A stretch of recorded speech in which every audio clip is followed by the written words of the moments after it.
Here is to trying to keep your shit quick, despite the advancement of years.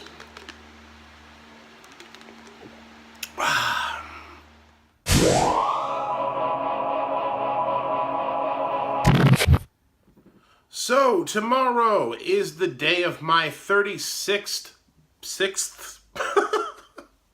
Let's try that again. So tomorrow is the day of my 36th birthday. That's right. That probably surprises many of you. Many people think I am much older than I actually am. I don't know if it's because I started going gray when I was 24 and have completed the transformation from a halfway ginger to a very portly kind of George Clooney thing. George Clooney, why not? I'll give myself that. What the hell? It's gonna be it's my birthday tomorrow. Portly George Clooney, I am. Damn it, I don't. No, but yeah. So tomorrow I turn 36. I am over the 35 hump. I am on my way to 40, man. That's God. So yeah. To some of you, that is an inconceivable piece of age from where you sit right now, in your 20s or your late teens or whatever the hell it is. For many others of you, you're sitting there thinking, oh, that young whippersnapper, just wait until he realizes what advancing in age actually means when he gets to my level from wherever you are, past 40 or past 50. And, both perspectives are valid. But I really only care about me and where I'm sitting in the spectrum of the 100 or so years we get on this planet, if we're lucky.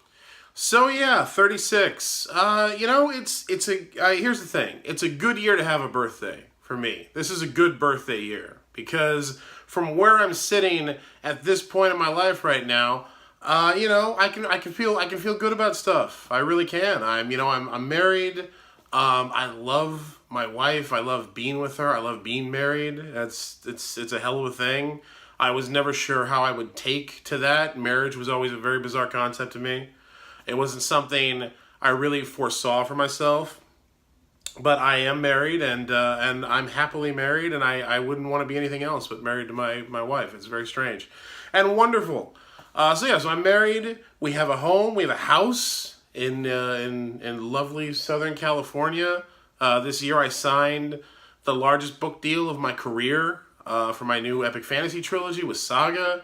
I have a full-time writing job in ICO marketing. The work is very challenging and it's very, it's exciting. I'm working with companies that are on the cutting edge of technology doing really fascinating things. And, I get to be creative and write for a living every single day doing all this stuff. So it's all going well this year. But I'll tell you, last year was a shitty year to have a birthday. And that's kind of what I want to talk about.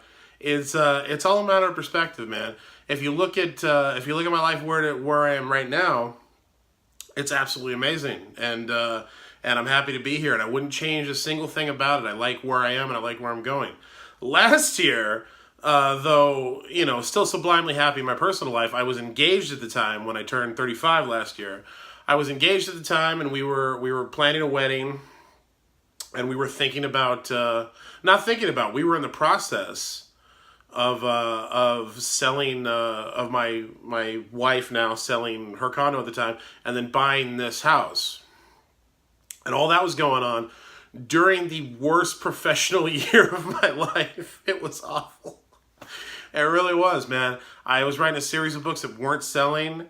I was not getting any freelance work. My agent would put me up for these writing gigs, and I would chase them passionately, and I would write samples, and they would end up going with someone else, and everything I was pitching was not selling, and I started to look for a full-time writing gig after years of being a freelancer. That was going terribly, to the point where it would be the middle of the night.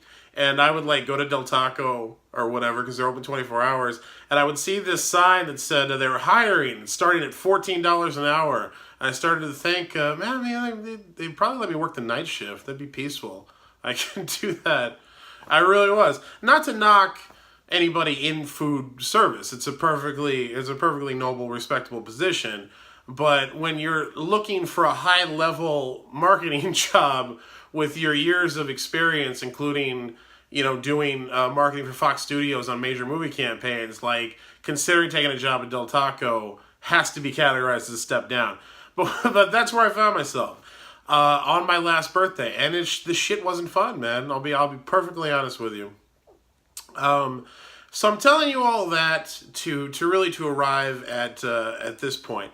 Age is an arbitrary construct, completely arbitrary measurement of time. It doesn't really mean anything. We all know that. But at the same time, it is the kind of like chosen popular benchmark.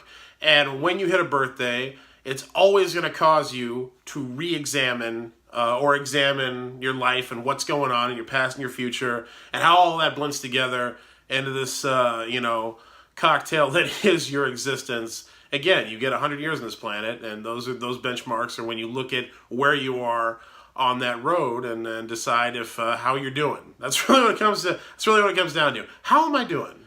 Now, since this is the Writer's Room vlog, and this is the Angry Writer channel, and I am a writer speaking to, I know, many writers at varying levels in your careers, whether you're just starting out, whether you're aspiring, whether you have a few sales, but you're not full-time yet, wherever you are. I know that's what many of you are out there listening to me. So to look at it from a writer's perspective, a very popular reoccurring topic on Twitter is it's never too late to get into this writing game of ours. You see that? I see that go around every few months.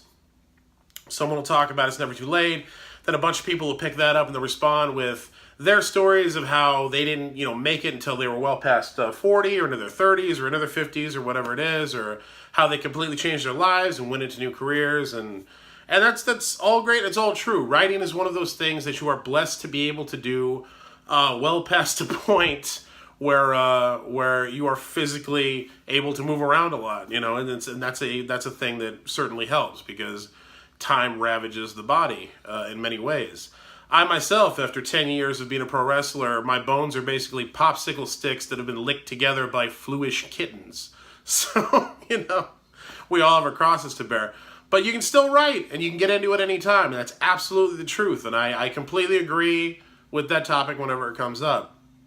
That being said, if you were to ask me honestly, am I happy? Am I satisfied with where I am right now?